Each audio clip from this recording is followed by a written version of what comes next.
¿Qué sigue después del romanticismo? ¿Ah? A ver, es una cuestión conocida. ¿Qué movimiento sigue? Vamos a hablar hoy del realismo, ¿sí? El realismo en el Perú, ¿sí? Que pues, lógicamente, lo contrario a todo lo anterior, ¿sí? Lo contrario a lo que fue el romanticismo anterior, ¿sí?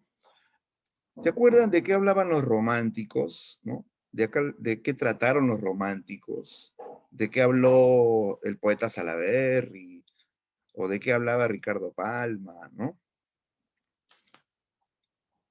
¿Cómo era el romanticismo? A ver, chicos, para comenzar, escríbanme ahí una característica del romanticismo anterior, ¿no? Ya, vamos, chicos, los leo. Una característica del romanticismo anterior.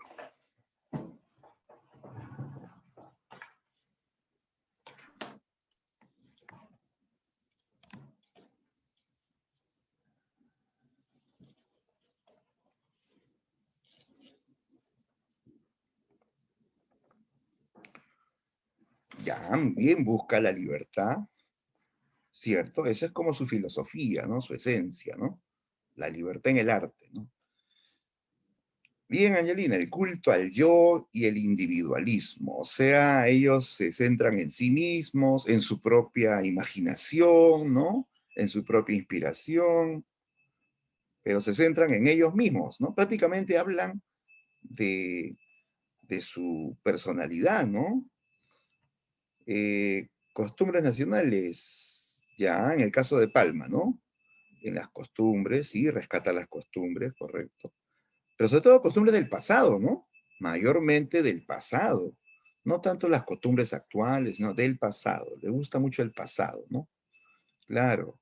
Es subjetivo, eso también es importante, 100% subjetivo. O sea, ellos escriben según sus emociones, según sus sentimientos, ¿no?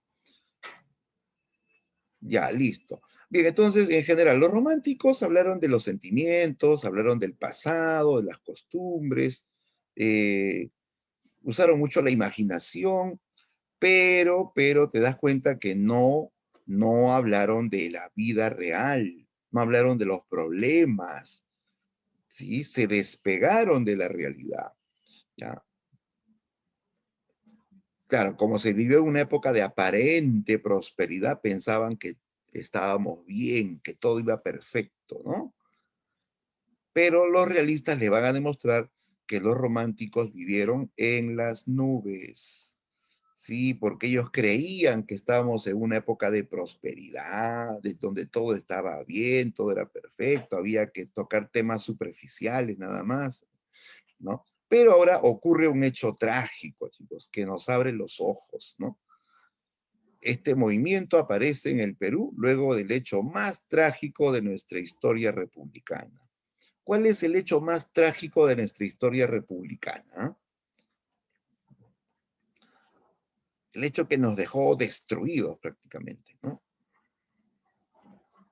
A ver, díganlo, díganlo. Duele, pero hay que recordarlo, chicos, porque esto es el contexto del realismo, ¿no? ¿Cuál fue el hecho más trágico de nuestra historia republicana?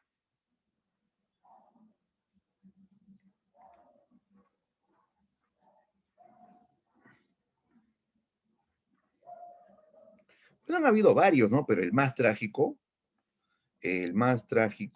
y ya vamos entrando al tema, ¿no?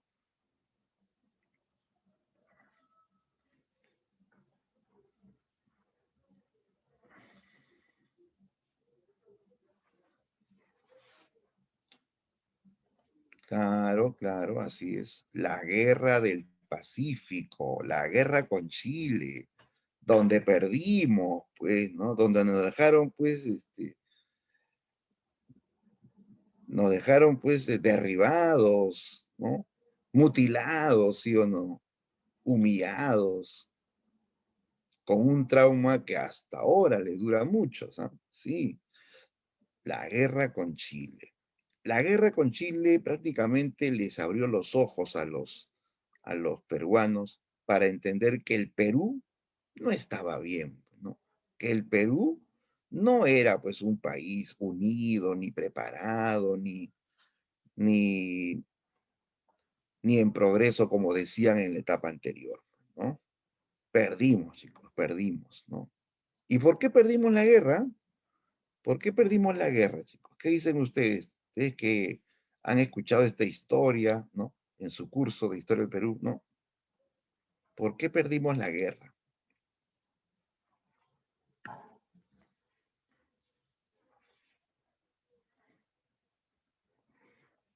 ¿Por qué crees que perdimos la guerra, no? ¿Mm?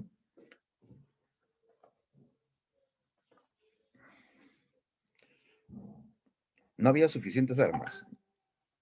Ya, es uno de los, se puede decir uno de los factores, ¿no? Sí, pues no estábamos preparados para la guerra, ¿no? No teníamos armas, sí, puede ser. No teníamos barcos suficientes. El único rescatable, la Independencia, el Huáscar que se defendía, pero los demás eran barquitos viejos que apenas podían flotar, chicos, ¿no? ¿No?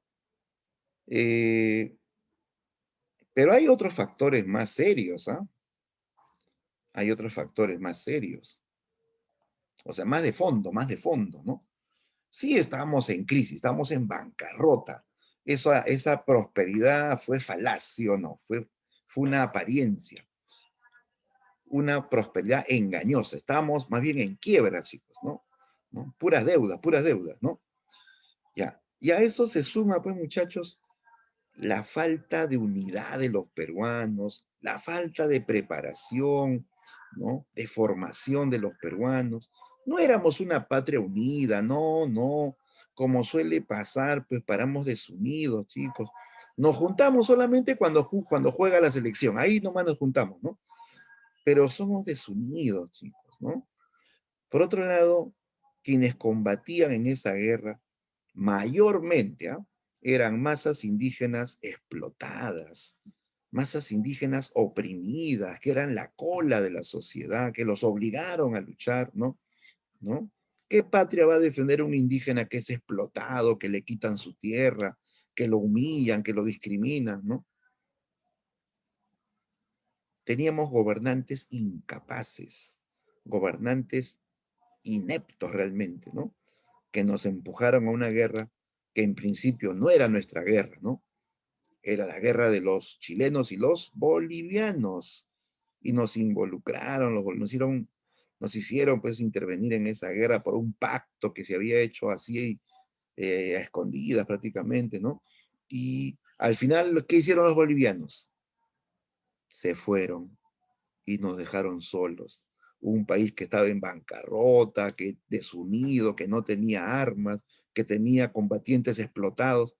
Así no se ganan las guerras, pues, chicos, ¿no? ¿Ya? Entonces, la derrota era inevitable, inevitable, ¿no? Entonces, en esta época de grandes dolores y amarguras, aparecen los realistas, capitaneados por el maestro Manuel González Prada. Prada analiza la situación del Perú. Prada ataca y denuncia los grandes males que han provocado, pues, no solamente la derrota, sino el atraso del país, ¿no? Prada decía, estamos mal, ¿no? Tenemos mala política, mala educación, mala cultura, mala incluso actitud, ¿no? Aquí, por ejemplo, una frase bastante severa, pero objetiva, dice el escritor, en el Perú cunde el servilismo y la corrupción.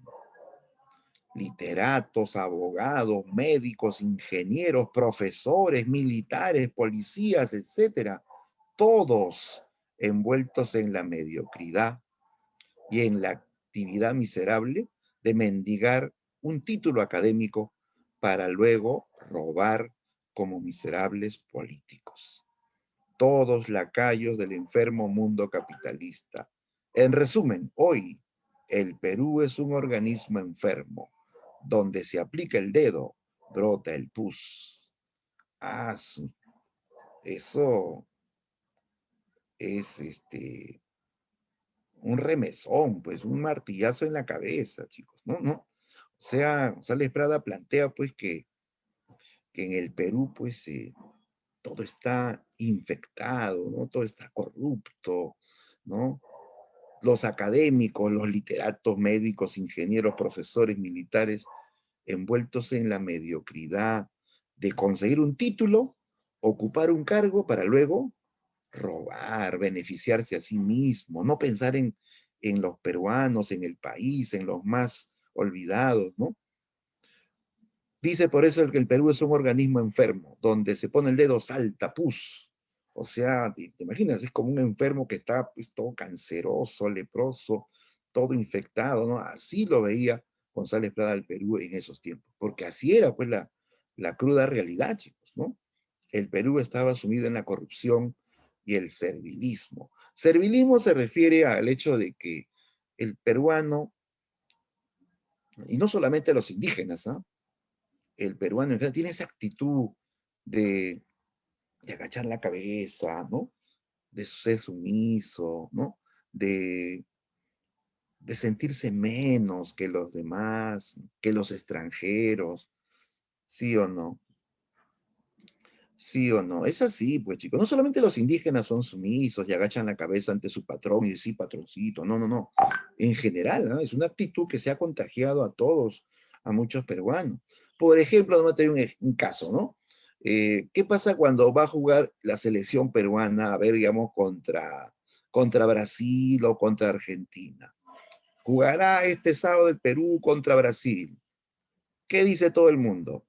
Ah, ya perdimos, ya para qué van a jugar, denle los puntos de frente, ¿sí o no? Así pensamos o no. O sea, somos derrotistas, pesimistas, perdedores, así no es, pues chicos, ¿no? Así no debe ser, ¿no?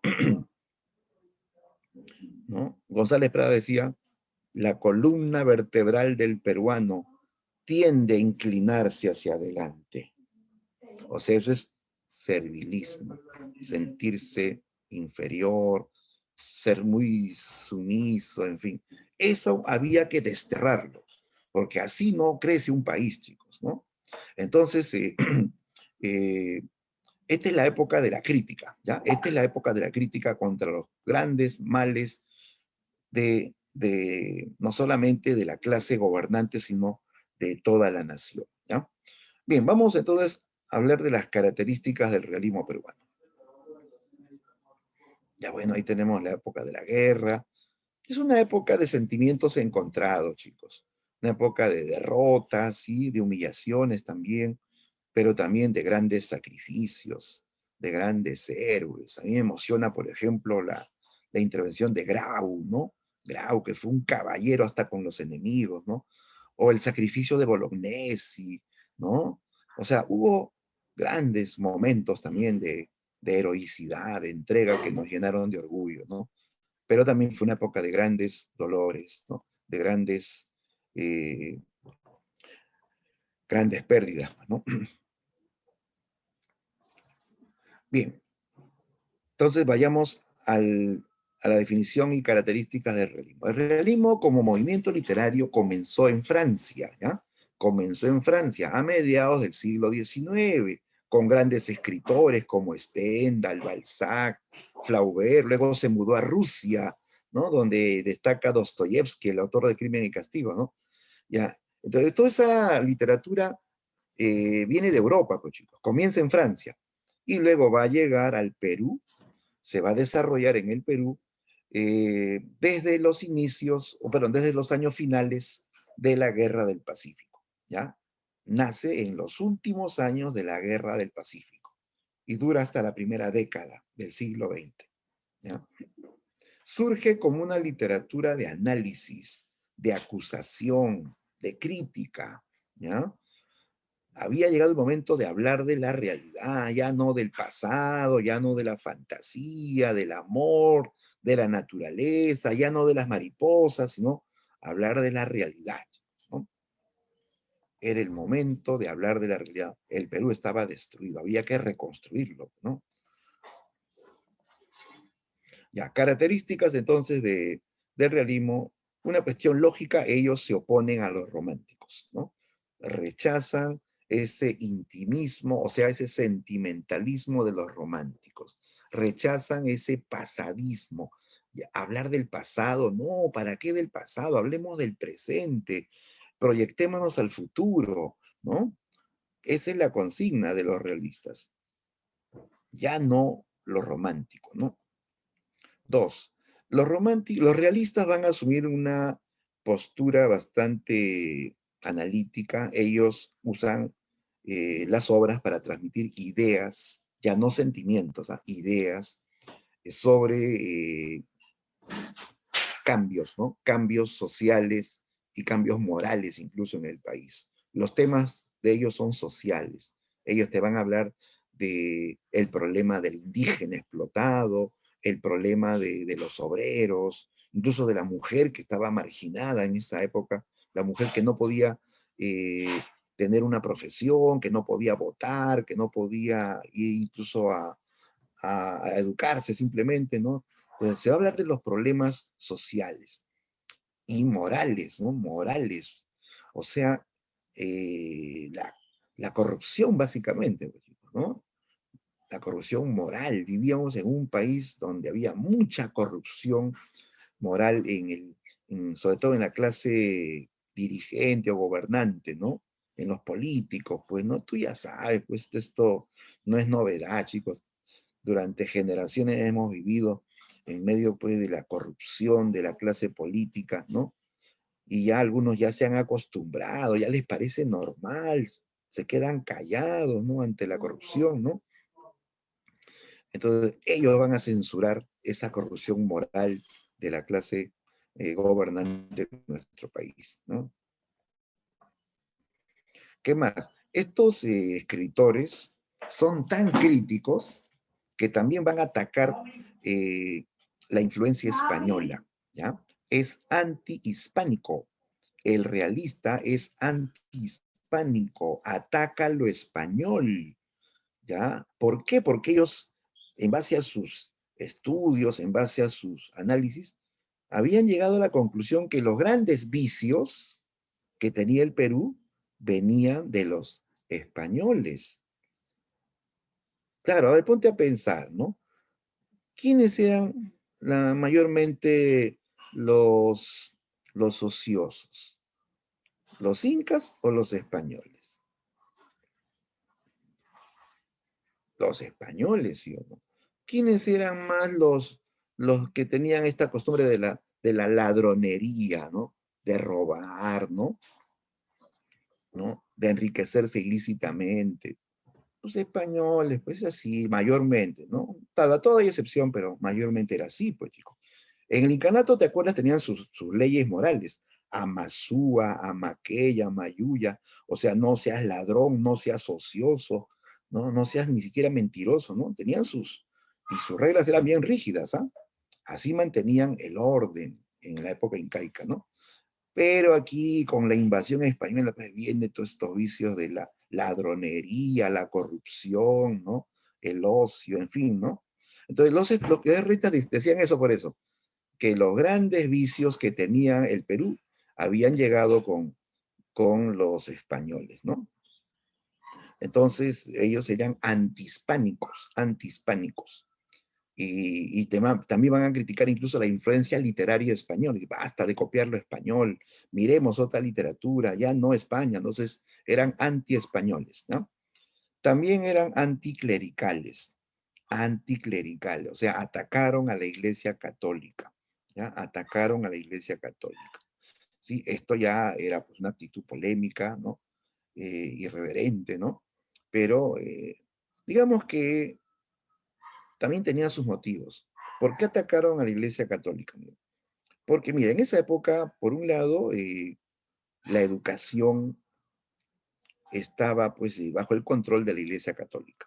Los colegios, las universidades estaban bajo el control de la Iglesia Católica. Y había una educación pues más de tipo metafísica, ¿no? ¿No? Que científica. Y por otro lado, por ejemplo, a las mujeres en los colegios conventuales, a las mujeres, ¿qué les enseñaban? solamente a rezar, a memorizar rezos, rosarios y a hacer sumisas, que se casen y sean pues muy sumisas, ¿no? Y eso generaba pues una sociedad pues muy machista, digamos, ¿no? Muy machista, ¿no? ¿Ya? Entonces, por eso los realistas no estaban de acuerdo con este punto, ¿no? Además que habían también denuncias de corrupción moral, sí, porque hasta los mismos curas que se supone deberían ser guías espirituales, ¿no? Transmitir pues la palabra de Dios, ¿qué hacían? Ellos vivían de los tributos, de los trabajos de los indios, y lo peor es que algunos pues eran depravados y violaban muchachas o tomaban mujeres indígenas, ¿no? Contra su voluntad. Eso pasaba, chicos. Entonces, por eso que los realistas atacaron también al clero, ¿no? ¿no? Otra característica, y esto fue lo que diferenció al realismo peruano del realismo en general, fue el nacionalismo agresivo, ¿ya? El nacionalismo agresivo, ¿ya?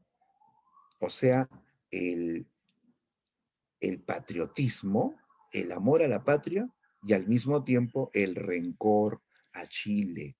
Sí, en esta época los escritores realistas le tenían rencor a Chile. Hubo un antichilenismo, un odio así bien visceral, bien fuerte a los chilenos, por todo lo que vivieron, pues también, ¿no?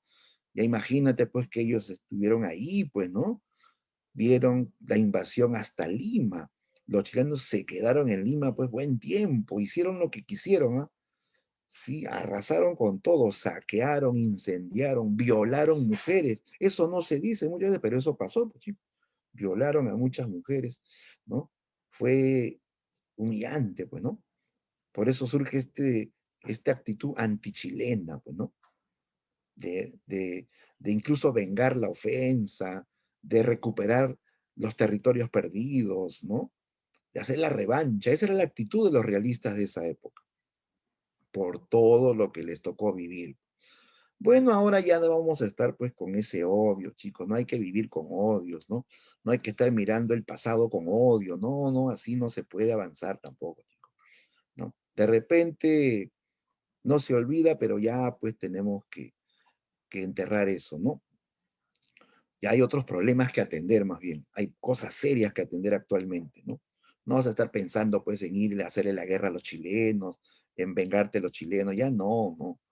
¿No? Además, una cosa son los dirigentes chilenos y otra cosa es el pueblo chileno, que no es lo mismo. Claro, tú sabes que esa guerra tenía intereses particulares también, ¿no? ¿Te acuerdas cómo comenzó todo ese problema de, de que los bolivianos le aumentaron el impuesto, ¿no? 10 centavos, me parece, 10 centavos, ¿no? Y los chilenos saltaron, no, ¿por qué? Porque afectaban sus intereses económicos. Y el presidente de Chile tenía empresas ahí y nos declaró la guerra. O sea, hizo de un problema personal un problema nacional. Entonces, no es lo mismo, pues, el pueblo chileno que los gobernantes chilenos también. ¿Te das cuenta, no? Pero en esta época hubo rencor a Chile, un odio muy fuerte hacia los chilenos, ¿no? Bien, en esta época los autores van a desarrollar dos especies literarias, ¿ya? Lo más cultivado en esta época fue el ensayo y la novela, ¿ya? Primero, sobre todo el ensayo. El ensayo es un género de análisis, donde el escritor puede analizar un tema, puede plantear comentarios críticos, puede eh, provocar la reflexión del lector, ¿ya? Es una época de ensayistas, ¿no? El ensayo va a permitir el análisis de nuestra situación de un país que está postrado luego de una aplastante derrota, ¿no? También se va a trabajar la novela, ¿ya? La novela. Aparecen novelistas, eh, obras como Ave sin nido, ¿no? Obras como El Conspirador, en fin, son novelas pues, que circularon en esa época, ¿ya? Entonces se trabaja el ensayo y la novela, principalmente el ensayo. Esto es lo que más tenemos que recordar, ¿no?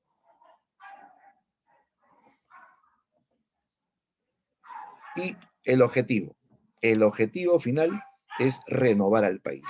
Claro, el Perú está destruido, entonces había que reconstruirlo. Y no solamente en el aspecto material, había que reconstruirlo pues en todos los aspectos, en lo político, en lo económico, en lo educativo, en lo social, ¿no? Se busca un cambio político-social en el país, ¿no? Esa es la propuesta de los realistas.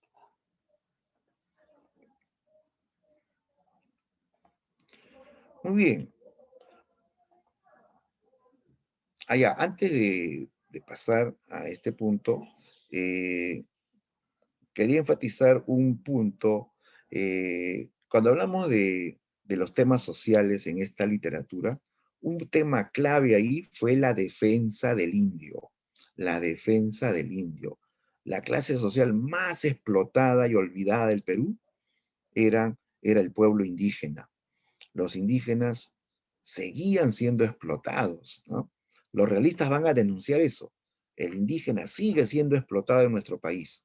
Antes los explotaron los españoles, ¿no?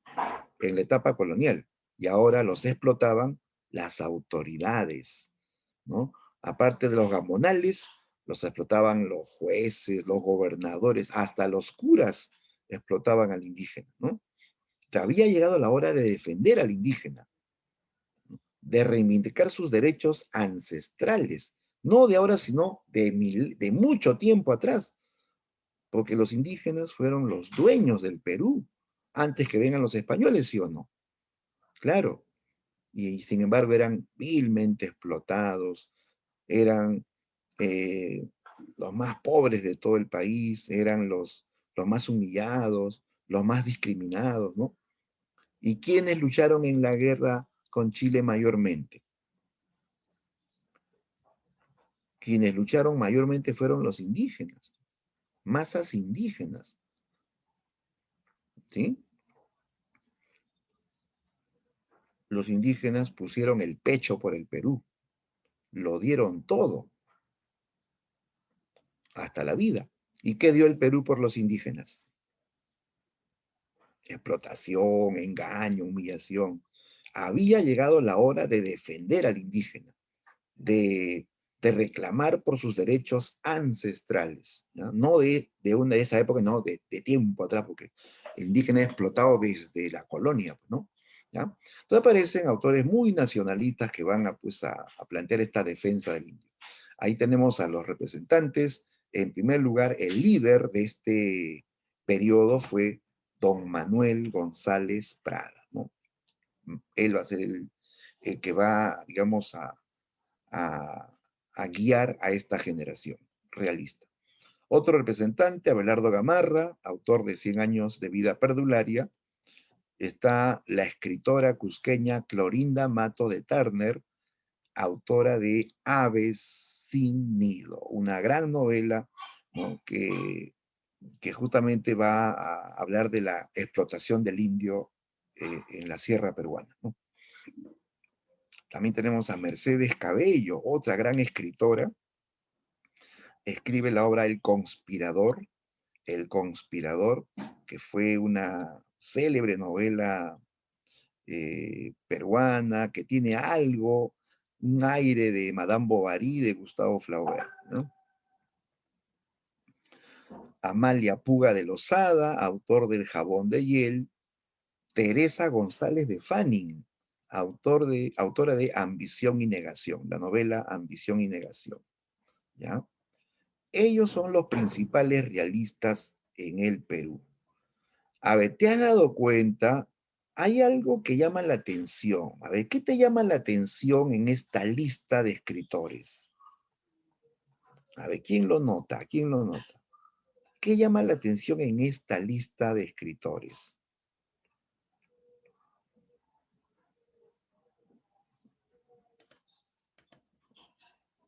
Eco, así es. Así es, García. hay más mujeres que varones escritores en esta época. En el realismo hubo más escritoras que escritores. Destaca la presencia femenina. Eso no había pasado antes en la literatura peruana. O, a ver, retrocede un poco. ¿En el romanticismo destacaron mujeres? ¿Mujeres escritoras? ¿En el costumbrismo? ¿En la colonia? No, no han habido, ¿no? En la colonia hubo una, Amarilis, una poeta así medio misteriosa, anónima, ¿no? Pero no era pues común ver pues así una generación de mujeres escritoras. En esta época surgen mujeres intelectuales, mujeres que van a escribir, ¿ya? Mujeres que van a analizar sobre todo los problemas de la sociedad peruana, ¿ya? Clorinda Mato, Mercedes Cabello, Amalia Puga, Teresa González de Fanny, entre otras, fueron mujeres intelectuales que abogaron primero por los derechos de la mujer, ¿sí? La mujer estaba marginada en el Perú. La mujer era pues prácticamente la esclava del hogar, nada más. No permitían que estudie. ¿Para qué va a estudiar? Decían, ¿no? ¿Para qué va a estudiar si va a ser monja o va a ser madre? Decían, ¿no? Nada más, ¿no? Eh, no había pues acceso a la universidad, no es como ahora pues que tú puedes terminar el colegio, puedes postular a la universidad, tener una carrera, ¿no? Ser independiente. Antes no era así, antes no era así, chicos, ¿no? Era una sociedad muy machista, ¿no? Muy machista, ¿no? La mujer estaba excluida y también estaba pues sometida, ¿no? Así era, pues. Ahora eso ha cambiado, ¿no? Ya no somos un país machista, ¿no? ¿Tú qué dices? Ya no hay machistas en el Perú, ¿no es cierto? Unos cuantos nomás son machistas en el Perú. No, no, no, chicos.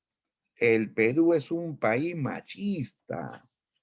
Sí, hay que admitirlo, chicos. El Perú es un país machista, ¿no? Mayormente, pues, ¿no? Mayormente. Claro que hay personas que no son machistas, eso es cierto, ¿no? Que tienen educación, pues, ¿no? Sobre todo las personas educadas tienden a respetar más, pues, ¿no? A la mujer, ¿no? ¿No?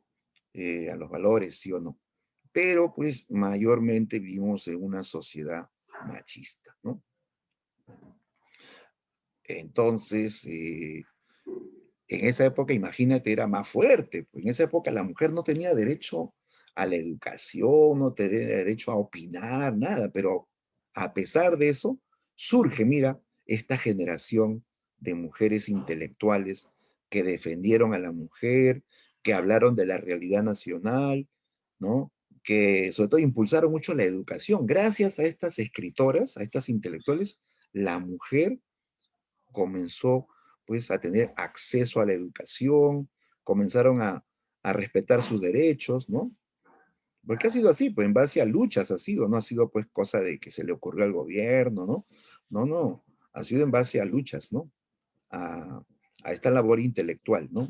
De mujeres que escribían en esta época, ¿no? Bien, vamos a hablar principalmente del líder del modernismo en el Perú. La estrella de esta época es Manuel González Prada. ¿Ya?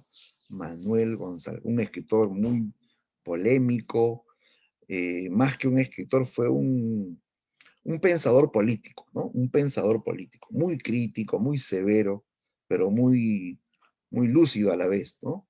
Muy objetivo, eso sí, ¿no? Con Manuel González Prada, ¿no? Llamado el apóstol de la muerte, el anarquista, ¿no? Sí, González Prada, pues, fue un polémico escritor que criticó, pues, todo lo que estaba mal en el país, ¿no? ¿No? Criticaba, pues, a los políticos, a los caudillos, a los militares, a los curas, a los maestros corruptos, eh, criticaba la indolencia, la indiferencia del país, la insensibilidad de los peruanos. O sea, fue un hombre muy crítico, ¿no? Su crítica era así ácida, demoledora, ¿no? Por eso le pusieron este apodo de el apóstol de la muerte, ¿no? Porque él derribaba todo, pues, todo lo que consideraba, pues, viciado o corrupto, ¿no? Y se vinculó a esta ideología llamada anarquismo. ¿Qué es el anarquismo? ¿Ah? ¿Han oído eso? ¿Qué es el anarquismo?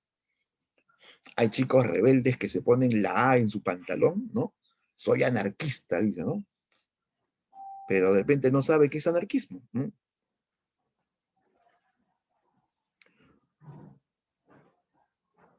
Bueno, sí hay una actitud rebelde, de hecho, ¿no?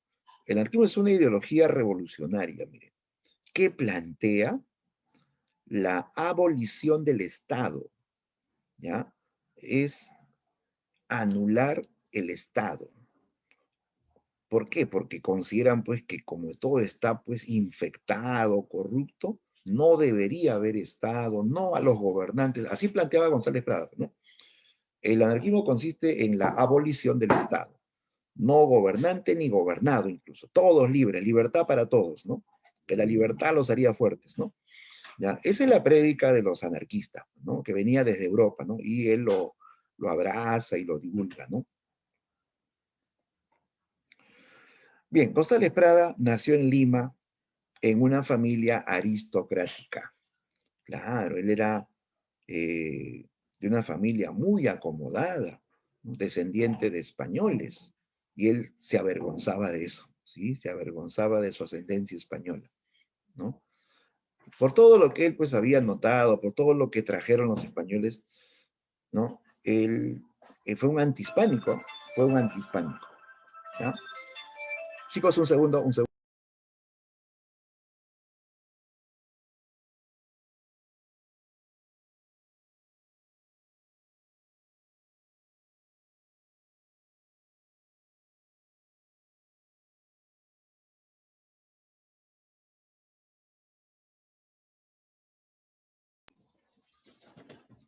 Bien, bien, continuamos.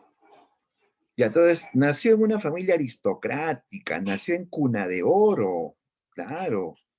Él, a pesar de su posición muy acomodada, fue un autor muy sensible con los sectores más olvidados del Perú, ¿sí? González Prada se acercó al indio, se acercó al obrero. Él, en su juventud, vino acá a Vitarte a dirigir y a formar sindicatos obreros. ¿Sí? Él formó sindicatos obreros en esas fábricas que habían en Ate Vitarte, ¿ya? Y organizó a los obreros para que luchen por sus derechos, para que hagan marchas, y él los acompañaba. González Prada acompañaba a esas luchas obreras en esa época.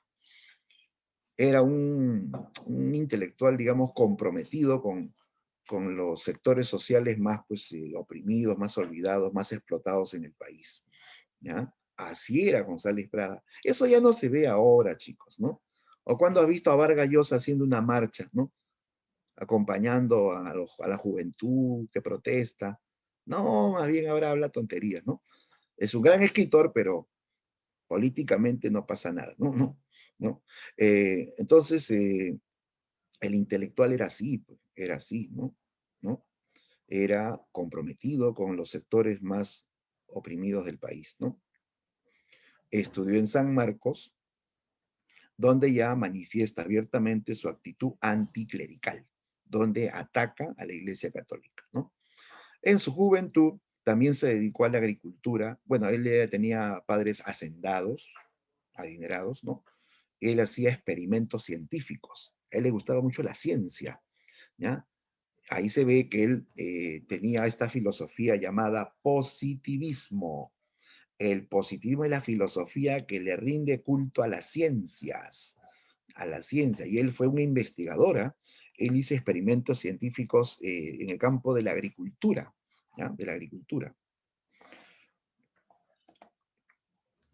Ya, ahora, su literatura busca el cambio social, el cambio político, incluso el cambio literario, ¿ya? Por ejemplo, en el campo de la poesía, ¿ya? antes de la guerra con Chile, en el campo de la poesía, él rompió con la influencia española. Basta de copiar lo español, ¿no? Miremos otras influencias, miremos la poesía francesa, la alemana, la inglesa, ¿no? Y entonces comenzó a leer autores de otros países